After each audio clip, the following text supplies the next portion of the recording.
In this video, I'll be defining what are multiplicative functions. So we'll be first doing the definition of the multiplicative function. Then we'll be defining tau n and sigma n, and we'll show that these two are arithmetic functions are also multiplicative function. And the third result that we will show is that if capital F and small f are the two arithmetic functions which are related with this expression given as star, and given is that small f is multiplicative, then capital F is also multiplicative. So now let's start with the definition of the multiplicative function. A multiplicative function is defined as a function which satisfies this property: f of mn is equal to f of m into f of n for whenever GCD of m and n is equal to 1. So this means we say that f is a multiplicative function. Now notice that whenever we are defining that a function is multiplicative, so this means the one of the big advantage of that multiplicative function is we may write that n into the prime factorization p1 up till k1 up till p1 r to the power kr. Say I have written the prime factorization into this form, and we know that f of n is a multiplicative function. So this means we can write this expression as in the explicit form of the prime. So we can write this as f of p1 to the power k1 and so on f of pr to the power kr. So our investigation, which is otherwise based on a composite number, reduces to the investigation on the prime, and once we calculate what is this individually, we can simply multiply this. So multiplicative functions really help a lot in proving the theorems in the number theory. And also another important remark here is multiplicative function is never identically 0, because f of n is equal to f of n into 1. And if I say that f is a multiplicative function, this means f of n into f of 1 is true. And hence, from this equation, we can directly see that f of 1 is equal to 1. It cannot be 0. If it is 0, 0 into this function will make the left hand side also 0, which is not the case. Considering that fn is a non-zero function, we'll say that f of 1 is equal to 1, and f of 1 is not identically 0 if it is given that f of n is not equal to 0. Next, we prove the function tau and sigma both are multiplicative function. Tau n is the number of divisors, sigma n is the sum of divisor.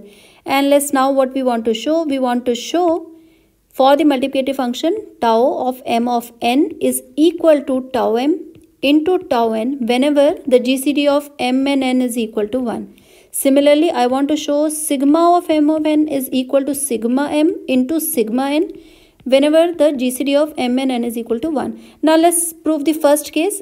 For the first case, I am also going to consider first the prime factorization of m and n. So let's take m is greater than 1 and n is greater than 1. Let's take non-trivial cases, because if any one of them is equal to 1, the GCD is automatically going to be 1.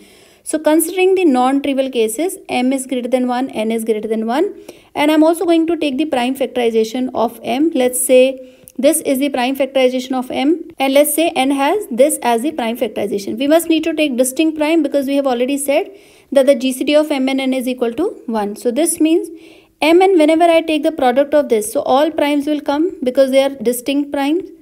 So let's write down the all prime here, j1 up till qs js. Now let's apply tau of mn, and we have already done by the definition of the tau n formula that I've done in the last video. This is whatever be the prime coming, look at the power of the prime and then just add one more to that. So this would become the formula for tau n. So just applying the formula for the tau n function, and this will continue j1 plus 1 for the remaining primes also, js plus 1. Now this is same as, this expression is same as tau of m, and this expression is same as tau of n. So this result hold, saying that tau is a multiplicative function. Similarly, let's apply the formula for sigma mn. Sigma mn have a formula p1 to the power k1 plus 1 minus 1 upon p1 minus 1 into p2 k2 plus 1 minus 1 upon p2 minus 1, and so on pr to the power kr plus 1 minus 1 upon pr minus 1, and continue this for this expression also, j1 minus 1 upon q1 minus 1, and so on qs js plus 1 minus 1 upon qs minus 1. Now this is same as sigma m, the other quantity is same as sigma. So hence we can say tau and sigma both are multiplicative functions. Now we prove our third result as mentioned in the objective of this video. If small f is a multiplicative function and capital F is defined by this expression, that capital F is summation of fd d divides n, then capital F is also multiplicative function. Now to prove this theorem, I am going to use a lemma. So let me to state the lemma. First, lemma state if GCD of Mn n is equal to 1, then the set of positive divisors of Mn consist of all products of d1, d2, where d1 divides m and d2 divides n, and d1, d2 GCD is equal to 1, and all these products are distinct. So now let's start the proof. As GCD of m on n is equal to 1 and we want to consider a divisor d of mn. Let's consider first the prime factorization of m. Suppose m has this prime factorization, and let's take n also has some prime factorization, j1 up till qs js. Now as we have considered that d divides mn, so this means mn can be written in the form of the prime factorization, and we have already done whenever d divides this product mn, so d will also take the same prime representation. So mn is p1 to the power k1 up till pr to the power kr, q1 to the power j1 up till qs to the power js. This is just multiplying these two, and d will also take the same prime factorization form. So this means d will take p1 to the power a1 up till pr to the power ar, q1 to the power b1, qs to the power bs, where there is a bound on ai's. So each of ai is less than or equal to ki, and each of bls is less than or equal to jl. Here I varying from 1 to r, and here l varying from 1 to s. Now considering that d is in this form, but we can see that pi's and qi's are distinct primes. So obviously I can write d also as d1, d2. And we can see that d1 has a prime factorization p1, a1 up till prar, d2 is q1, b1 up till qs, bs.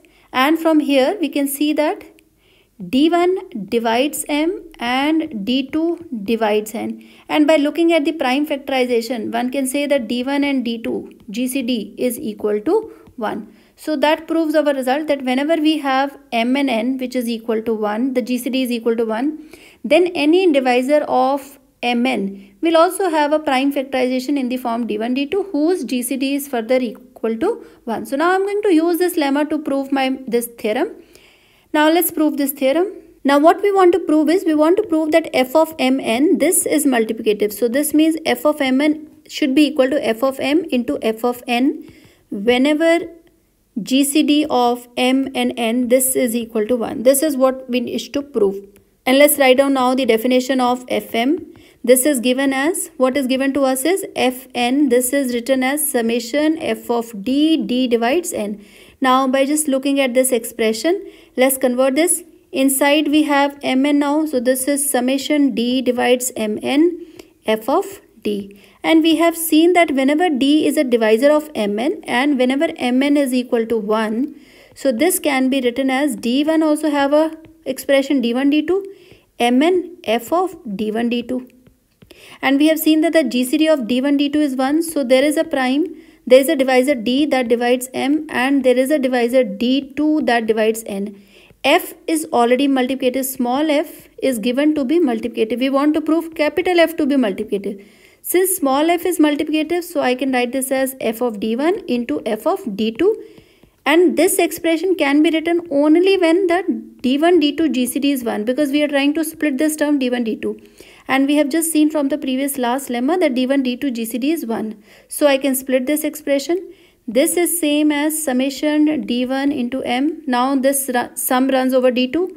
So you can take f of d1 here, and this as summation d2 runs over n f of d2. This expression now again matches with this one, and in this case it is becoming capital F of m, because here we have now m. And the second expression contains n, so this expression will become f of n. And on the left hand side we had f of mn. So this ensures that f is a multiplicative function. So now based on the previous result, we can have this corollary. I am considering f and small f the same expression related by this one, and if f is multiplicative then capital F is also multiplicative. We just have proof. Keeping this in mind, we can say that tau n is written as summation d divides n 1, and sigma n is written in this form, which is the given star expression, and hence tau and sigma are multiplicative function. So now let's take this as the another proof that we have already done. So if I just prove this results as a corollary of our main result. So to prove, let's consider in the first case small fn as 1 and take capital F of n as tau n. In this case, when I replace this from the star expression, capital Fn is tau n, summation d divides n, and f of d. Because f of n is equal to 1, so it's a constant function. So even for d also it is 1. So here this value is 1. So that is the expression for this case. And we can see that f of n is equal to 1. This is definitely a multiplicative function. In this case, automatically, if 1 is multiplicative, tau n is multiplicative. So from this is an alternate proof to what we have already proved, that tau n is a multiplicative function. Similarly, second case. In second case, fn, take fn as n and capital F of n as sigma n.